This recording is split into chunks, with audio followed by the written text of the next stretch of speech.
If you're looking for your next great mountain bike destination that offers just about everything, put Sandpoint, Idaho at the top of your list. The Lower Basin Trail System serves up world-class riding through towering timber and across massive granite rock slabs, with trails for every rider, from technical black diamond descents to fast, flowy cross-country loops. For excellent park-style riding, head up to Schweitzer Mountain Resort with dedicated downhill trails and e-bike access to more than 24 trails. Or pedal from town to the Pine Street Woods system where the trails range from flowy to technical. When you're ready to take a break from the trails, Lake Pend Oreille is right there with camping, boating, swimming, and even stand-up paddleboarding. And after a big day outdoors, head into the town of Sandpoint, where you'll find a great selection of bars and restaurants to relax and refuel. Get all the details to plan your perfect getaway at visitsandpoint.com. The trails and the good times are waiting for you when you visit Idaho. Hey everybody, welcome to the Single Tracks Podcast. I'm your host, Jeff Barber, and today we're diving into a topic that's a little outside our usual gear and trail talk, but just as essential to riding your best, and that is nutrition. Joining me is Alex Larson, a registered dietitian who works with endurance athletes, including cyclists, helping them fuel smart both on and off the bike. We'll be tackling some serious questions like how much protein do you actually need, and some not so serious ones like if hot dogs make for a good pre or post-ride meal. So Alex, thanks for joining me. Welcome to the podcast. Yeah, thanks for having me.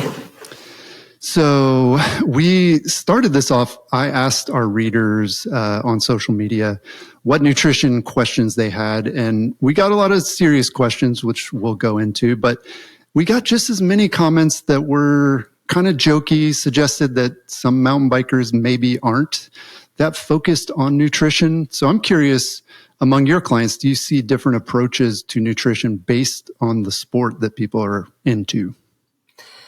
A little bit. I think, and if I've probably dabbled in almost all of the sports, it feels like a little bit, except for, I will say I haven't really done much mountain biking. I'm kind of a chicken, like when it comes to some of the downhill and like twists and turns of things. Yeah, so right now I'm really drinking the Kool-Aid with the gravel racing. Okay, and so, I mean, my boys have mountain bikes and I'm going to try and take them to some pump tracks here locally. And I'm like, you know what, maybe I wouldn't be surprised if in the next few years I end up getting a mountain bike. It won't be anything super intense, but I think that the variations that I see among the sports, like I would say definitely road cycling or like marathon runners, those tend to be like pretty serious, intense athletes. They've got some pretty high level goals. Yeah.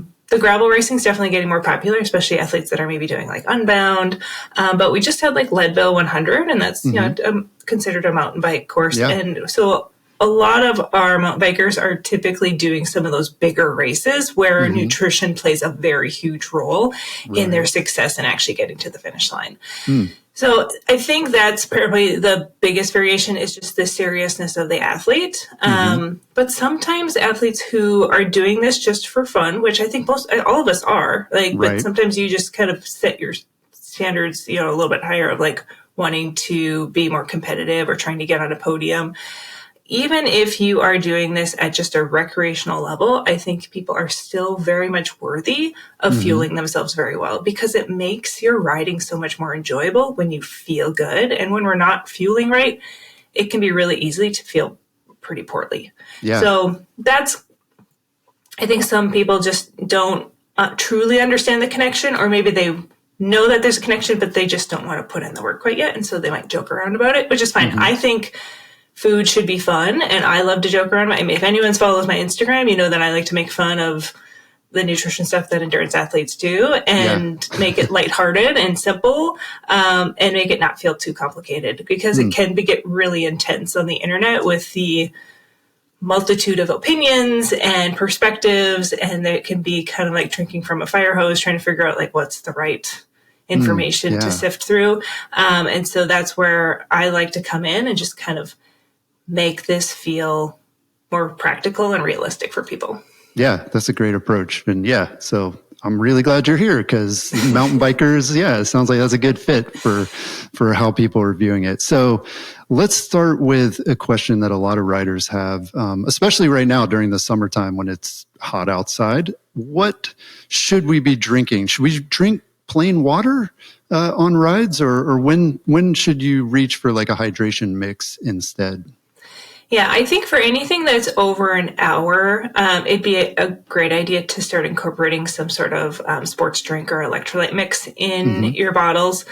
With mountain biking, because it can be logistically really difficult, depending on the type of trail you're on, to reach and grab fuel, consume it with taking your hands off the handlebars. Not always ideal. So I am a really big fan of cyclists, especially whether you're a triathlete or road cyclist or mountain biker, to have in your fluids some carbs and some electrolytes already mixed in there, because then it's a nice way for you to easily, especially if you have like a pack on where you just have the tube that you can consume water through. You're getting yourself a nice little dose of carbs, depending on how much you concentrate it with carbs. You can get some sodium in there, and you can keep up on that a lot easier. And so then you don't have to rely on trying to take a gel every 20 minutes.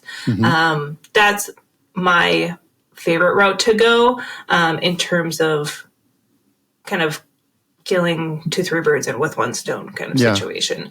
But in terms of like hydration needs, everyone's sweat rate is a little bit different. So I do tend to like athletes to do some sweat testing where you basically, if you have a scale at home, you would weigh yourself before a ride, drink a pre-measured amount of fluid. So often I'll just like grab a water bottle. I'll fill it with whatever I need. I will weigh it on a little like, I've got like a little kitchen scale, write down that number. When I come back, I'll weigh it again, kind of subtract, figure out how many mils I drank, and then I'll weigh myself again afterwards. And then I've got a little calculator on my blog, on my website, where you can just enter in that data, and it'll give you your sweat rate per hour.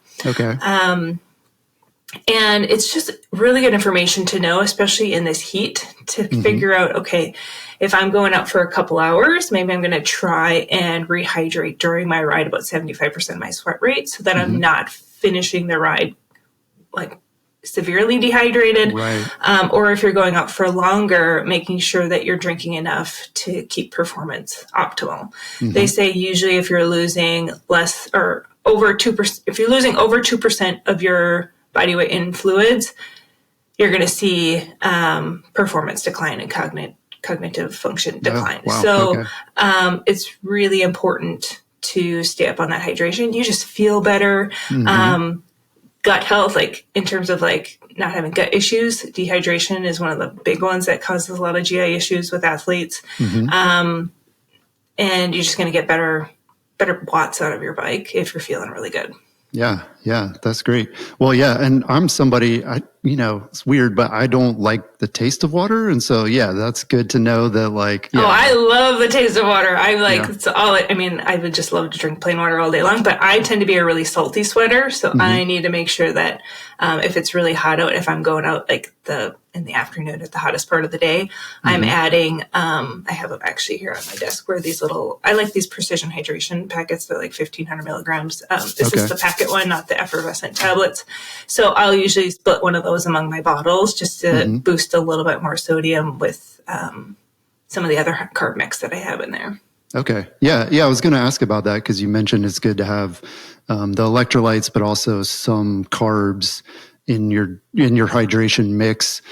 Because I never understood. There's a lot of those like the effervescent ones you're talking about. A lot of those are like have 0 calories, right? So are you're mixing that with something else? Yep. So there's so many different products, and I'm pretty brand agnostic at this point, like whatever floats people's boat in terms of like taste preference, because it's got to taste good for people. That's always my top priority. I'm like, hey, what's palatable to you so that you actually consume it? Because if you don't like it, even though it's the latest and greatest that the pros use, like if you don't like the taste of it, then don't try and force it down because that's just not fun. So like, for example, There's Never Second has some hydration mixes. They've got their C30. They've got a C90, so 90 grams of carb or 30 grams of carb. And those have a pretty decent amount of salt in there, but you certainly could add some additional electrolytes to them. Super high carb scratch would be one of the higher carb mixes, where if you're doing a full serving of that, it's 100 grams of carb and only about like 400 milligrams of sodium. So again, if you're a salty sweater, it's like, yeah, you're getting the carbs, but we gotta also make sure that we're fitting in more sodium. Sometimes I'll add a scoop of the regular scratch. It tastes a little bit better to me, and it adds another 300 milligrams of sodium, because the regular hydration mix of scratch is got a higher dose of electrolytes. Tailwind is pretty similar to Scratch Hydration Mix, and they just released a high carb product as well. So there's lots of different products out there to try that you can get your carbs, and then just keep an eye on the sodium. And if you're someone that's more of a salty sweater, where you have like a lot of salt caked on your clothes, like after on your kit after it dries, that might be an indicator. If you have a history of a lot of cramping, especially in those kind of longer, hotter races, it's like, okay, yeah, let's bump up the electrolytes there. And usually that will help improve things. If you're someone that gets headaches after your workouts, that's one where I'm like, you need to give yourself like a really good rehydration of electrolytes and fluids after that workout. And that will maybe alleviate that headache for sure. My husband is not an athlete, but he does like HVAC work in the summers, like works on ACs. So he'll be outside in the heat all day long, and he'll come home and he has this wicked headache. And I'm like, hun, how much water did you drink? He's like, I drank so much water. I'm like, you need to take some of these, like, I give him either liquid IV or if you got a bunch of different, like, can you please just add this to your water? And then the next week he's like, I'm so mad at you. I'm like, why? He's like, because you were right again. He's like, I'm always right. And it's like, yeah, it's like makes a really big difference. His headaches went away. And I've had athletes, same thing. They're like, oh, I always get a headache after a long ride.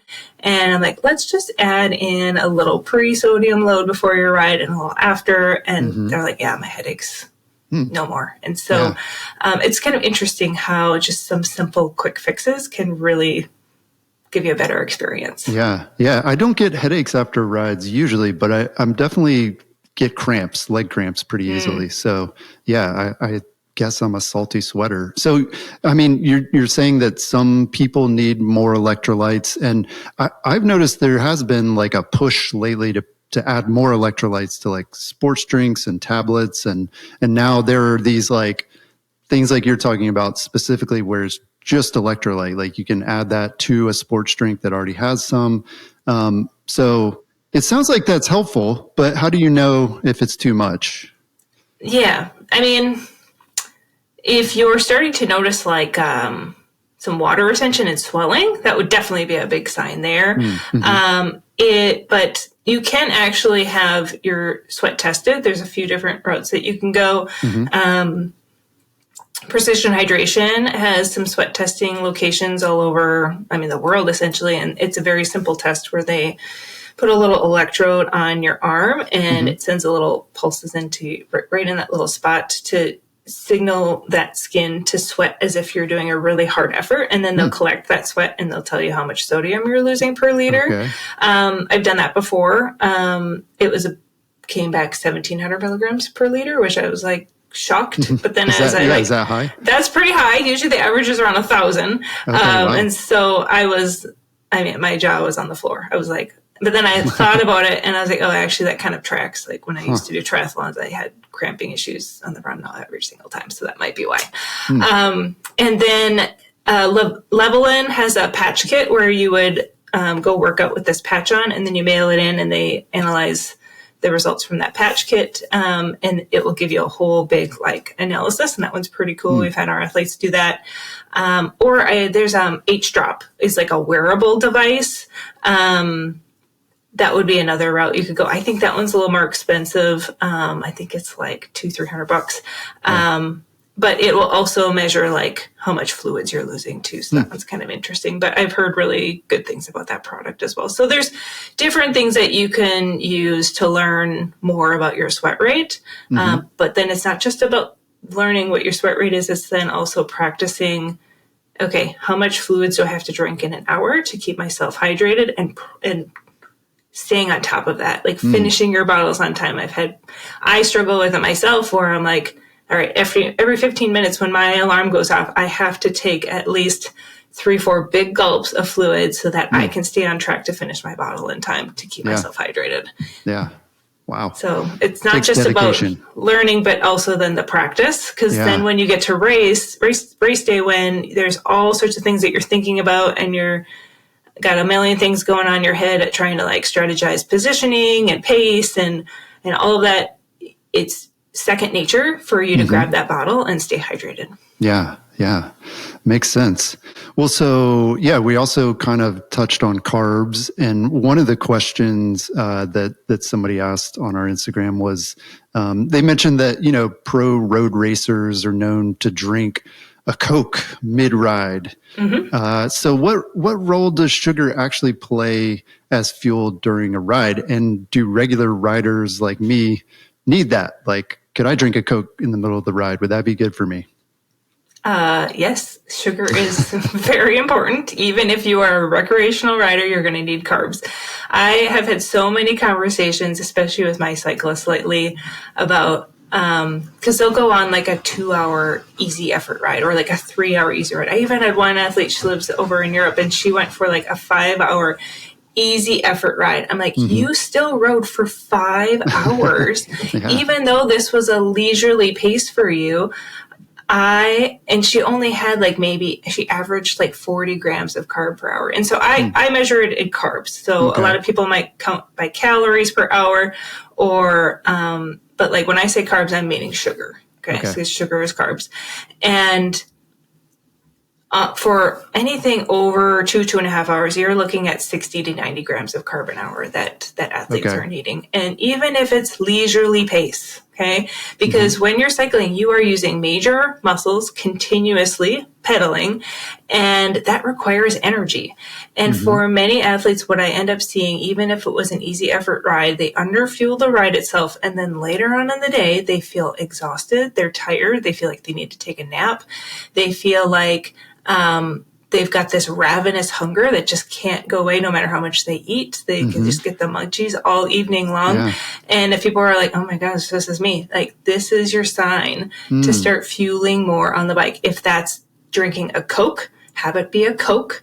The perks of a Coke is that it's got some caffeine in there too. So it's going to give you not just like a really good shot of like sugar, but it's also going to give you that caffeine, like, awake, like cognitive like boost. So that's the benefit of using like something like that. But you also could use like a caffeinated gel or other forms of things. But you certainly could use a Coke. The only thing is like that carbonation can be a little can cause some like belching and a little gas. Uncomfortable. Yeah, it can be a little uncomfortable in the stomach. For if you've ever done an Ironman on the run, they will serve flat Coke during the run of an Ironman because there's something about a flat Coke on the run when people's stomachs go just a little bit south because of the long day. I'm like, okay, that's the time to reach for that flat Coke. There's something about it kind of brings you back to life. It settles people's stomach. I think just that little bit of acidity with the caffeine in there, and they're able to finish strong. So I'm definitely like team sugar in any form that people prefer to use, as long as it's going to sit well in their stomach and it's going to help them get to the finish line stronger. Yeah. I just looked it up while we were talking. A Coke has 39 grams of carbs. Yeah. So a 12-ounce can. So, but that's still, were you saying 100 per hour? So that's still not even half. Well, 60 to 90 is the recommendation. It's the guidelines. Okay. It's not the rule, because people have probably heard over the past like 6 to 12 months that we're starting to see athletes fuel with well above the 90 grams of carb an hour. Yeah. So I don't see it. I mean, I have a number of cyclists that have gone to 100, 120. I've even had some athletes go even beyond that.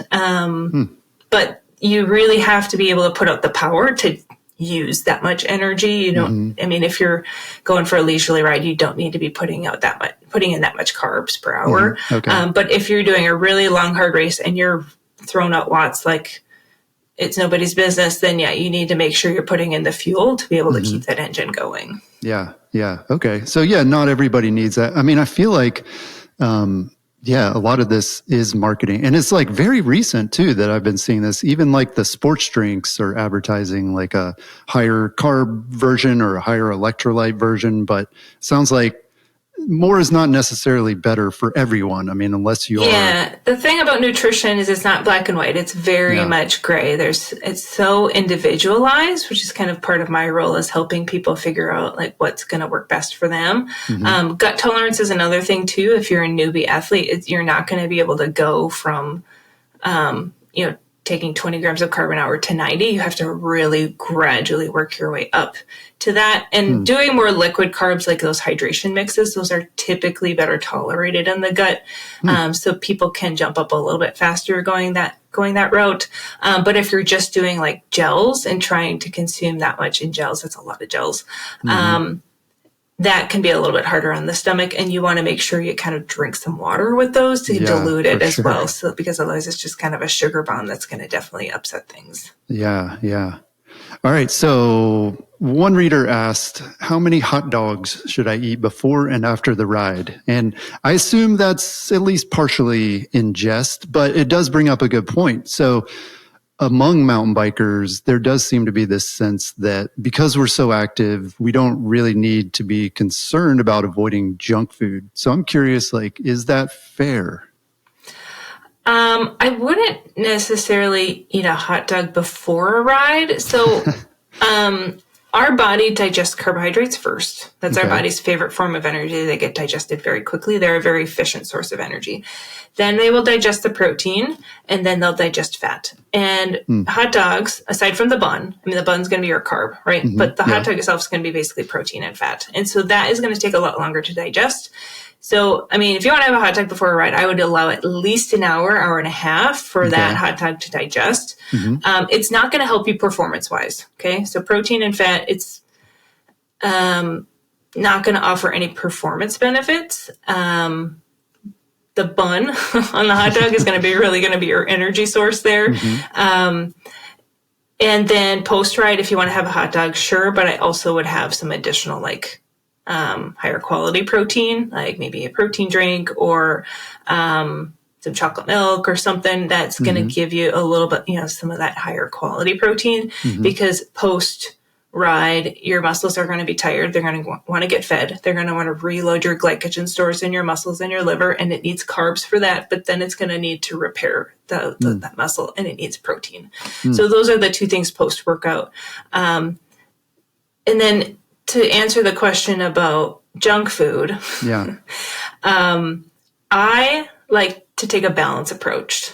If I get an athlete that comes in and they are beaming to me about their very clean diet, they only eat whole foods and very minimal processed foods in their life, I can almost guarantee that they aren't eating enough for their really active lifestyle. Okay. It's really hard to eat a very clean whole foods diet as an athlete and get enough nutrition to support the volume of training that endurance athletes are doing. Yeah. And so there has to be a fine balance. And so a good example is we had a runner that started with us earlier this year. And he's like, I would love to lose like 10 pounds. He goes, I do all of this running and my body just doesn't look like I'm a runner. I'm just, I would love to get a little leaner. Yeah. And so we optimized his nutrition. And at the end of the 4 months with us, he was down 12 pounds. He's down now 15. And he's like, I've never eaten more Pop-Tarts in my life. He always fuels his runs now with a Pop-Tart beforehand because there's mostly carbs, a little bit of protein, a little bit of fat in a Pop-Tart, and it tastes really good. It's really easy to travel with when you're like heading out the door to meet someone for a run. And he's down in weight, but also including some of his favorite processed foods in there. And then the rest of the day with your meals and snacks, we can take advantage of including some really nutrient-rich whole foods and balanced meals that way. So I like to take a balanced approach of let's use some processed foods because they tend to be a little bit more refined sugars, which get digested really fast, which fuel your workouts really well. And then let's maximize other nutrient-dense foods later on. Okay. Yeah, that sounds reasonable. So 0 hot dogs before the ride is what I'm hearing. I mean, or like, please allow enough time to digest it. I just can't imagine having a hot dog trying to digest in my stomach while I'm trying to ride. Yeah, that's tough. But I will say, like, I feel like mountain bikers kind of fit like the ultra runners, where they eat like burritos and pizza and hot dogs out on the because they're ultra runners are usually running at like a 50-60% VO2 max versus like some sprint, like more sprint type athletes are doing more of like 70-80 90% VO2, like it's harder effort. And when it's harder effort, our digestive system is not moving along very well because all of that blood flow is getting diverted away from the gut and going to muscles and major organs to make sure that they're functioning really well during this hard intensity effort. If you're doing an easy leisurely ride, usually your GI tract is going to be moving along just fine because the body's not stressed out at that point. Right. Yeah. And this, this idea of balance too, it makes a lot of sense. It reminds me, this was many years ago. We did a podcast interview with Mark Weir, who a lot of mountain bikers will know him. He was a professional racer, still real big in the industry. But he had heart issues. He had some sort of heart attack or something. Listeners can go back and listen to that. But he attributed part of that to years of his life where he was like a super fit athlete and, mountain biking every day and, training and all these things. But having a poor diet, like I think he said he ate just like cheeseburgers and bacon cheeseburgers and like that was it. And he kind of attributed that to like some issues that he had later. It sounds like having that balance is good. You can have some of that stuff, but also, you don't want to overdo it. Yeah. And I think too, that there was a pro triathlete that had a heart attack during a race. Like he didn't really, he finished the race, but like he didn't really know what was happening. So he went to the hospital and they were like, you had a heart attack. And so and I'm pretty sure this guy ate very healthy, but it goes to show like,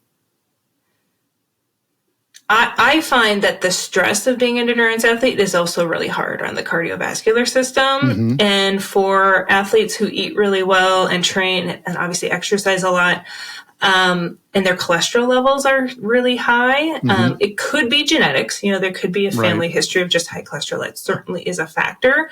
But also I find when athletes are really underfueled and they're not optimizing nutrition, that adds additional stress onto the body that on top of their training that they do, because training is stress, right? That's us stressing out the body to say, hey, let's physically adapt to getting stronger, more fit and more efficient at this workout. But if we're not supplying the nutrition that it needs, our body is extending that stress even longer because it's taking longer to recover. And so when we optimize that nutrition, athletes are like, my doctor is ecstatic that my cholesterol is coming down. And I'm like, I'm pretty sure it's because you're less stressed because your body actually has the nutrition that it needs. Right. Interesting. Well, so you mentioned the athlete that eats a lot of Pop-Tarts. That uses Pop-Tarts before. My team workout. And I, we love our Pop-Tarts. So it's such a easy, convenient fuel to use before a workout. Yeah. Well, so I'm curious, what are some other like cheap alternatives to like these fancy sports nutrition products? I think one of our commenters mentioned that they eat like gummy bears and like lemonade drink mix and stuff like that. Like, does that stuff work as well? Absolutely. Yep. Gummy bears, a very popular one is those Nerds clusters. Oh, yes. I have athletes that just go bananas for those and they fuel a lot of it. I had one that told me, he's like, I keep the little packets of Nerds clusters in my kit, like right under my chest. He goes, if you get them slightly warmed, he goes, that's the perfect way to eat them. Those things are addictive, yeah. Yeah, so those ones work well. Fruit snacks, like the little fruit snacks packs that your kids would eat. fruit puree pouches, like applesauce pouches, work really well. Like one puree pouch is about 15 grams of carbs. So you'd have to eat a lot of them to get enough carbs to support like longer rides. But in terms of like pre-workout, maybe early morning ride where you're just trying to get out the door and you need to eat some quick carbs before you start, like I usually grab one of those like yogurt pouches or applesauce pouches and down a couple of those, or granola bars. Like Costco has their like Kirkland chewy chocolate chip granola bars, like super cheap, and they're delicious, and those work really well for like a pre-workout fuel. Fig bars. Yeah, I mean, anything kind of goes in terms of like just easy digestible carbs. Yeah. Okay. That's great to know. Rice Krispie bars. Those ones also are a winner. Those are delicious. I feel like the Nerds gummy clusters too. Like not only is it, it's good fuel during a ride, but it's like a huge morale boost. Every time you break that out and start passing them around, everybody starts having a better time. So yeah, I mean, good endorsement. When we have a week at the lake with our family every summer, and I happened to be going to Costco like the few days before, and there was a party-sized bag of Nerds clusters, and I was like, "Oh my god, my athletes would love this." I mean, it's just this ginormous bag. So yeah, I was like, I would bring that with to a group ride, and just I'd be everyone's best friend. Yeah, awesome.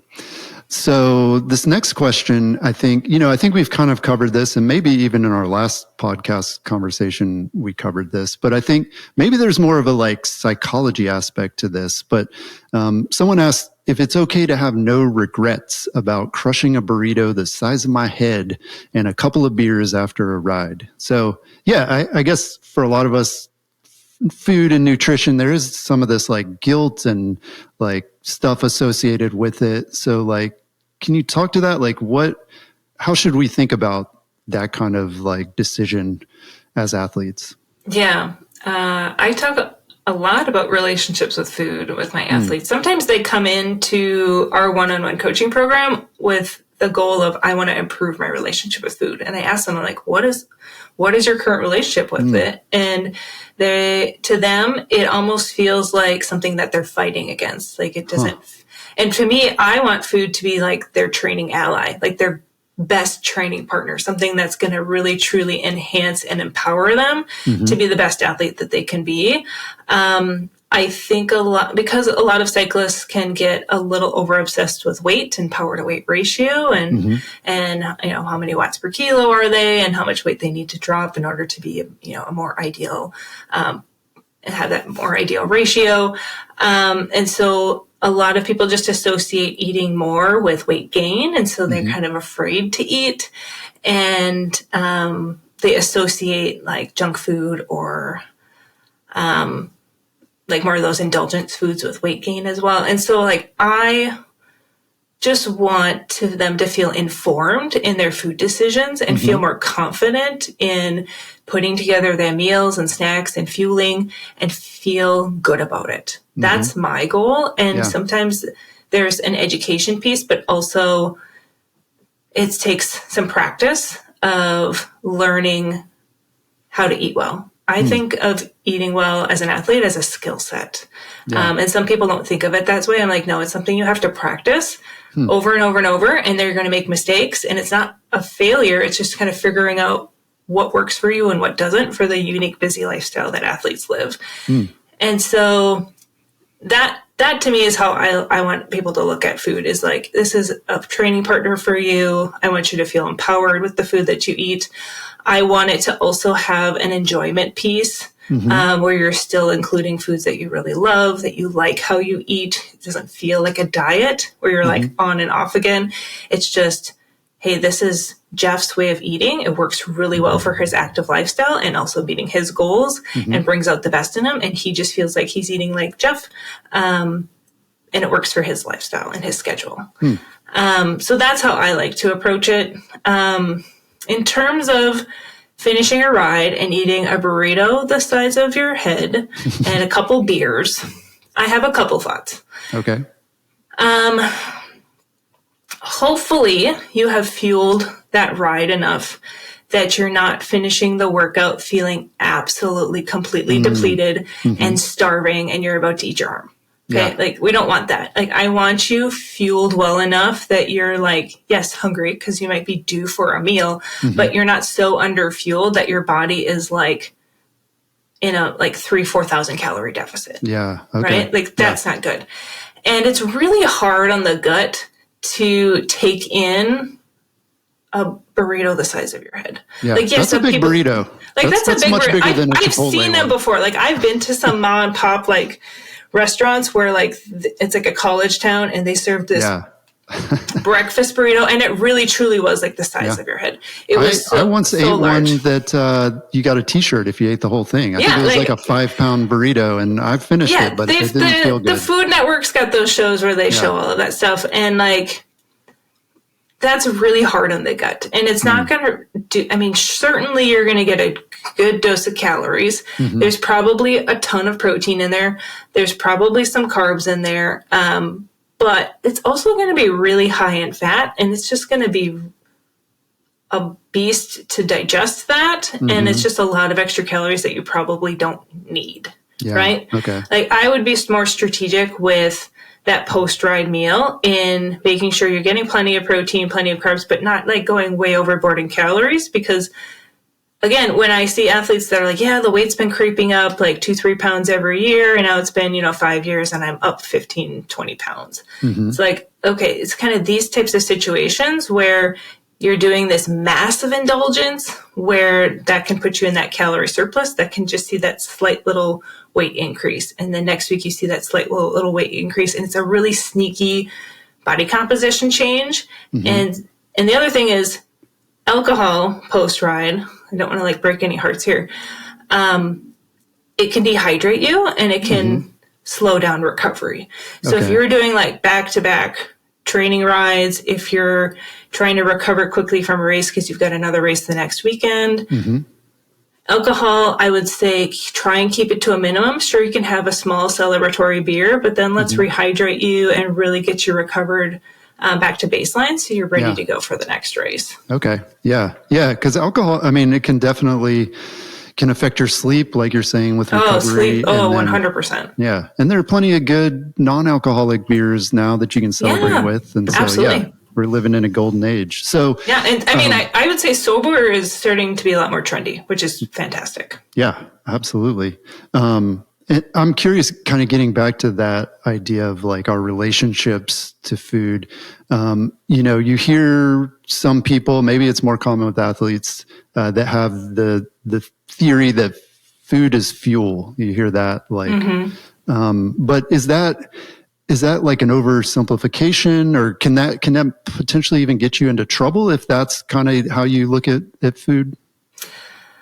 I think of, how I've got kids, I've got young kids, I've got an 8-year-old, a 5-year-old, and an almost 2-year-old. And I talk to my boys about food is energy. My son, he's like, because they talk a little bit about nutrition at school, and like, don't get me started on the nutrition education in elementary school. It's not great, but he's like looking at the calories on food, and he's like, this has 150 calories, Mom. And I'm like, okay.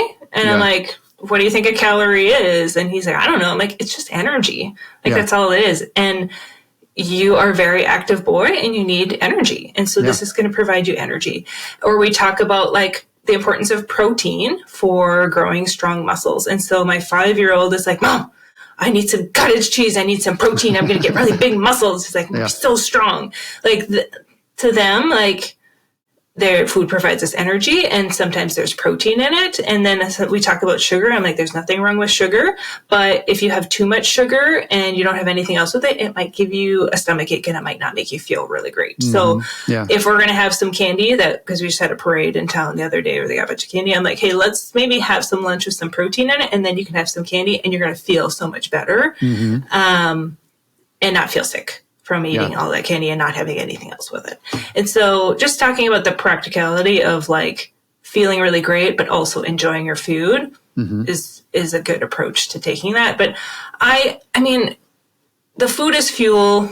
I don't mind that perspective on it, but I also think food is enjoyment. Food is cultural. food is social. Yeah, it's a lot of things. It's so many things. It's not just fuel. So I think you need to kind of come from it from a lot of different approaches. I'm even okay with sometimes food being comfort. I don't love when athletes come in and like they're really big stress eaters. Like food is the only stress reliever to them other than maybe exercise. And I'm like, okay, like let's maybe, and like, do you have a therapist? Like, let's work through this. Cause I certainly think there's food that can be comforting, but it shouldn't be the only opportunity to provide comfort for someone as well. Yeah. So it can be complex in that standpoint. The other thing that I hear from a lot of athletes is they will use their sports watch or their sports equipment. They'll get done with a workout and they'll be like, I burned 1,200 calories in this workout and now I need to eat 1,200 calories to replace that. I don't like that because number one, our equipment, I've got a Coros watch, I've got a Garmin bike computer. They did a research study, and I can even give you the link to that study. They found in terms of energy expenditure, they were off by over 30%. Oh, wow. In energy expenditure. So all of them across the board. Yeah. Both directions, they're underestimating sometimes or overestimating. Yeah. They were just off by over 30%. Wow. It didn't matter if it was Garmin or Fitbit or Polar or all of the devices, Apple Watch, all of them were off by over 30%. Wow. So not only are you not getting accurate information in terms of energy expenditure from your equipment, but I find that athletes will, they forget how much energy is required to recover from that workout. And that's a lot of energy to recover. So it's not just the energy you burned in the workout, but it's also the energy that's required to recover efficiently. Right. And so for me, I tend to calculate energy needs based off of just activity level over the course of a week. How many hours are you training a week so that we can account for not just that training, but then also what it's going to take to recover. Right. And function throughout the day. Your muscles are repairing and doing all sorts of things. Yeah, that requires energy. Right? Yeah, to repair all that. It's hard work. And then also looking at what's your day-to-day life? Do you have a desk job? Or are you a construction worker and you're active throughout the day? Are you, I've had one athlete who worked at a grocery store. He walked minimum 15,000 steps a day just in his job and then was training for an Ironman. So he was an absolute furnace. We had him eating on a daily basis over 600 grams of carb. It was basically a daily carb loading for him every single day because of how he was very tall and lean. And when we carb loaded him, it was 800 to 1,000 calories for carb loading. I mean, it was wild. And he, on the bike, I had him doing, we worked him up to 120 grams of carb an hour because he still would finish his long bike rides kind of hungry. And I was like, I think we can go higher. And we got up to 120 and he's like, I feel so good. I was like, yeah, you're kind of a furnace, man. That's awesome. Cool. Well, so we talked about carbs and electrolytes.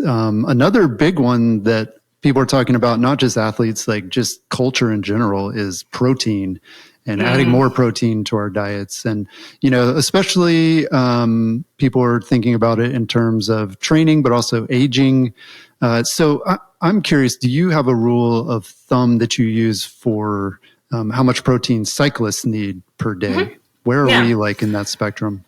Yeah, I typically calculate protein based off body weight. So on average, 1.8 grams of protein per kilogram of body weight is on average what I might calculate. I might go up to 2 grams of protein per kilogram, but it also will depend on how much they are consuming on average as their baseline. Yeah. So if I have an athlete that comes in and I'll calculate 1.8 grams per kilo and they're on average only eating maybe 30 grams less than that. I'm okay, this might be a really big jump for them to do an additional 30 grams every single day moving forward. So let's maybe figure out a way to add 10, 15 grams, see how that feels, and then work them up to that optimal level of, and then maybe if there's still some room for them to do more. If we wanted to get them up to 2 grams per kilo, if they need that, then we can gradually work their way up. It's hard to make really drastic changes in nutrition. Our body just loves to resist change. It doesn't like change. It likes to stay the same every single day. And so if we all of a sudden make really drastic changes in nutrition, like it might initially feel okay, but then eventually our body's just like, oh, this is like too much change. It's overwhelming. And we want to go back to our normal like routine. So if we can make more small, minor changes over time, usually that's something that could stick long term and be more sustainable for people. Okay. Is there any like one area where you do find that athletes are like generally deficient, like be it protein or any other nutritional factor? I see kind of a little bit of everything. It's pretty common for us to not see athletes not getting enough protein, or they might be getting enough protein like maybe 3 days a week, and then the other days they're like not getting enough. So there we just can't bank it, right? Like that's my understanding. So you need it every day. I find we do better if it's more consistent throughout the week from a day-to-day basis. Our body just tends to do a little bit better, and also spreading it out a little more evenly throughout the day. Okay. A lot of athletes tend to be really skimpy on breakfast. It's pretty common, like busy in the morning. That's me. Is that you? I feel better now. Yeah. So if we can get a much more substantial breakfast, like if you're getting like 30, 35, 40 grams of protein at breakfast, that's a really good head start on the day. Okay. And then you don't have to have this massive dinner in the evening to try and catch up on nutrition. Same thing with lunch. If you maybe work through your lunch hour and you don't really have much of a lunch, and you're only having like maybe, let's say 10, 15 grams of protein on like a measly sandwich, not enough. Okay. So then you get to like 4 o'clock, you get done with work and you're starving. You maybe have a snack and then you have this big dinner and then you have a bedtime snack and you're still kind of hungry and you're kind of grazing throughout the evening. What I like to see is let's shift it to a much bigger breakfast, a actual lunch. Garden salad is not a lunch. Half of a peanut butter and jelly is not a lunch, like an actual meal. And then you can have maybe a mid-afternoon snack and a reasonable sized dinner. The energy level in people is so much more consistent throughout the day. Your appetite feels so much more regulated and under control from the time you wake up, from the time you go to bed. People sleep better because they don't have this big meal that their body's trying to digest while they're trying to sleep, which helps recovery. And they tend to notice that they are getting leaner and their workouts are feeling better, which is the best of both worlds. Yeah. So there's something to be said about redistributing nutrition throughout the day, and starting with protein right away in the morning. Like, let's say you work out in the morning, you finish with a nice solid breakfast with a good amount of protein. You're helping yourself recover faster from that workout. You're going to regulate appetite. You're going to just feel better throughout the rest of the day. Yeah. Interesting. So you mentioned some of the athletes that you've worked with that are concerned about like weight gain or weight loss. And I know that's not everybody for sure, but thinking about weight gain and weight loss, it seemed like for a while we heard that, it wasn't just like calories in versus calories burned. But then now, there's these like new drugs on the market that kind of like will suppress appetite and things like that. And now it sounds like maybe the message is that it's that simple. Like if athletes eat less, they're going to gain less weight. Is that accurate? Like, or is it much more complex than that? It's a little more complicated than that, than calories in, calories out, for endurance athletes, at least. So what I have found over the years, with I say body composition because when athletes come to me and they say they want to lose weight, what they really mean is they want to lose the excess body fat. They want to keep the muscle, if not put on a little more muscle. They want to feel more toned, more like ripped per se. Like they're like, I want to look like an athlete. That's my 12-year-old already. He's like, aesthetics is what's important. Yeah. And there's nothing wrong with that. People are like, well, it's kind of like a little bit of aesthetics. I'm like, that's fine. Like you want to look and feel good. Like I get it. But we have to do it the healthy way. And for a lot of athletes who try and improve body composition on their own, to them, all they have to do is they're like, oh, I'm just going to eat less. I'm going to restrict. And what happens is they'll start eating less and restricting, and then they can't finish their workouts like they usually can. They have less, their power on the bike just nosedives. They are like, can't keep up with the normal people on their group ride. And that sucks. Yeah. Right? Like that, they get really frustrated really quick. So then, and the other thing that might happen is they get really hungry because they're trying to still do all of this activity, but they're not eating as much. And their body's like, I need fuel. And and you're just starving all the time. And eventually willpower is going to give out and you're going to binge and overeat to try and compensate for being so hungry. And then it's this vicious roller coaster and cycle. Right. Yeah. So how I approach it is, in our program, it's nice to have us kind of monitoring athletes because we want to do this in, like I said, the healthiest way possible that preserves that muscle mass, keeps their performance and power on the bike, if not improving power on the bike, but seeing that body composition come down. And so we will use a food journal to like track what they're eating and drinking. Because if we're not losing weight, then we can look back on the journal and kind of figure out, okay, here's next steps of what we need to implement to see if we can get that body weight to come down. And also if workouts aren't feeling quite great, we can again look back on the journal and say, okay, let's make these tweaks here because we still want to make sure that you're feeling really good and you've got your appetite feels regulated, you're not going hungry. We want to have this be a really seamless process. So we do use a food journal. It's temporary and I don't want athletes to feel like they're on a diet, but it's just there as like a learning tool. And we will put them at a bit of a calorie deficit, not a lot, maybe 300 to 500 calories. And we will not diet on the bike. Okay. Absolutely not. We will not go into the rides figuring out what's the least amount of calories we can take in to get through this ride. I don't want to approach it that way. I want to say, hey, how can we fuel this workout really well to get the best performance out of it? Okay? Yeah. Because we want to fuel you more when you're more active. Because that food is fuel, right? Yeah. From that perspective. So let's fuel this workout really well and get the most out of it. And then let's look elsewhere in the day. Where can we put you at a calorie deficit elsewhere and still get enough protein to support recovery and maintain muscle mass and have you feel really great throughout the rest of the day.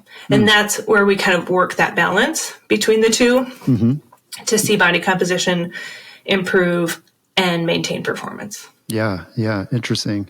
Well, it sounds like too that obviously as athletes, we need to be able to like listen to our body. And that's kind of the first clue, the appetite and like knowing that you need more. Yeah. Our body is really smart. That's the thing. Like when I tell athletes I want them to eat a big breakfast in the morning, they panic. They're like, no, I am binging all of this food in the evening. And if I add more food at breakfast, I'm just going to gain all this weight. And I'm like, your body is smart. I'm like, if you eat enough during the day, you're not going to have any of those sweets cravings or like epic hunger in the evening. You're just going to be like, oh, I'm not even that hungry. I'm just going to have a smaller dinner and go to bed. And they're shocked every single time. They're like, oh my God, I thought I would be so hungry in the evening still. And now they're like, I'm not. And I just go to bed and I sleep so well. And they're just floored by it. And I'm like, I hear this from every single athlete. It's so interesting. Yeah. Well, so I wonder though, if these drugs, kind of break that connection where it's harder for you to tell. Like, that's would that be a challenge? So the GLP-1 meds will basically, you just don't have an appetite. You just don't feel like eating. Yeah. We haven't seen a lot of athletes on GLP-1s. We've had one athlete, she's not a cyclist, she was a runner, and she kind of took an off season to go on the GLP-1. She wanted to lose postpartum, she had a baby and she wanted to lose the weight postpartum. And I will give her credit. She had a DEXA scan before she started the GLP-1, which is basically like a kind of a body analysis in terms of like body fat percentage, muscle mass, bone density, all of that. She ate a ton of protein while she was on the GLP-1 to try and maintain muscle mass because she was really hoping to minimize that muscle loss and just see body fat come down. She hit her goal weight on the GLP-1, but then she did another DEXA scan, and she was actually really disappointed that she lost quite a bit of muscle on that med. Yeah. And so that was kind of a learning for her. She was like, oh shoot. She goes, she's like, I ate so much protein, to really try and combat that. She goes, I'm really surprised I still lost that much muscle mass. So, now she's working with us to try and build that muscle back and maintain her weight, which she's been doing so far. She's been with us for a few months now. But I do kind of wish she hadn't done the GLP-1 and she had just kind of worked with us to lose it the right way. Because now she's having, because it's just starving yourself to lose weight just is never the healthiest way to go about it. Even though I think GLP-1s certainly have a place out there, I think they're just not the answer for everyone, especially for athletes when they're wanting to be that active and you're having to do these epic events that you really love training for. We need to keep you healthy and strong. Yeah, that's good. Because on the surface, it does seem like that would make sense. You know, you take the drug to like get to a weight where you're, you know, ready to put in like more workouts and increase your training and then go off of it. But it sounds like if you can do it without it, that's probably better. If you have to be on a GLP-1, you have to also put in the behavior changes with your nutrition, because otherwise you're going to have to be on that GLP-1 for the rest of your life. Right. Because as soon as people come off it, that hunger comes back and then they don't know how to handle that. Right. So it's like, let's work on the behavior change and the psychology of it a little bit there, the habits to set you up for long-term success. Yeah, that's great. So one last question before we wrap up. Another big thing that people are hearing a lot about is artificial intelligence in all aspects of our lives. But I'm curious to know what role AI plays in nutrition planning. Is this something athletes should be using or avoiding, or like, is there a good way to use it? What are your thoughts? Yeah, that's a really good question. I'm a part of like a lot of different dietitian Facebook groups, and there's a lot of different opinions on it. And I think some dietitians are afraid that it's going to like take away our job. And I don't approach it that way. I think AI can certainly be a tool for people to use. I think people are already using it. So like, let's just help you use it better to get more out of it. I think using AI to maybe help just provide some inspiration for meal planning could be great. And you can be really specific with AI. You can say, hey, I'm a endurance runner. I need to make sure that because I do my morning workouts, that my breakfasts have 30 grams of protein and a good dose of carbs. And I want to keep it lean protein. What type of breakfast ideas do you have in mind for me? And can you give me some recipes of something that I can maybe prep the night before or make in 15 minutes to get myself out the door and to work kind of thing. You can make it specific to your lifestyle, and it can offer you some inspiration and ideas to keep things interesting. And if maybe you have a food allergy. Hey, I'm allergic to eggs and I need some breakfast ideas that are going to get me 30 grams of protein that don't include eggs. You know, you could be creative in that way. The things that AI doesn't help with is like helping you change your eating habits and your behavior changes. That's something that really, it's helpful to have some accountability. It's where like my team, we can come in, we can look at your life, we can say, hey, let's start here with making these changes and talking about what are the challenges of breakfast time. Maybe it's that you've got kids that you're trying to get out the door. Maybe it's you just don't have a lot of time. What can we prep in advance? What kind of convenience foods can we buy that are going to make your life easier? I'm always like saying, like, if we can figure out a way to tap that easy button as much as possible with nutrition and still get you the good stuff that you need, let's do it, right? Like I love bag salad kits. I always have like a side of chicken Caesar salad because I buy rotisserie chickens from Costco and I just use those for all sorts of different meals. Because I just don't have time to remember the mental load of defrosting the chicken, getting it cooked, and then having, it accessible like every 3-4 days versus like my husband can swing by Costco when he's driving around for work, and for $5 I can like pull off all the chicken and I can use that for like 3-4 different meals. Yeah. Well, I mean, how much of your work as a sports dietitian nutritionist is like meal planning versus like higher level stuff? I would assume. I think it's got to be both, because I mean, for an endurance athlete, every meal and snack the rest of your day, because of the volume and frequency that you're training, is an opportunity for you to support your body in recovering from that workout and preparing for the next one, and maintaining body composition and making sure that you have the energy to still be a great parent or a great employee or coworker. Like all of those things matter in terms of quality of life, not just like performance. I think it all fits. And so if I can help athletes figure out how to put better meals on their table in front of them that are going to give them the energy to succeed in life, and both on and off the bike, that's a win in my book. So awesome.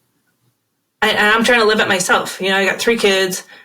I run my own business. I trying to train like 9 hours a week on the bike for gravel races. Like it's a lot. And so I have to put my best foot forward nutrition wise to give me the energy to do all of that.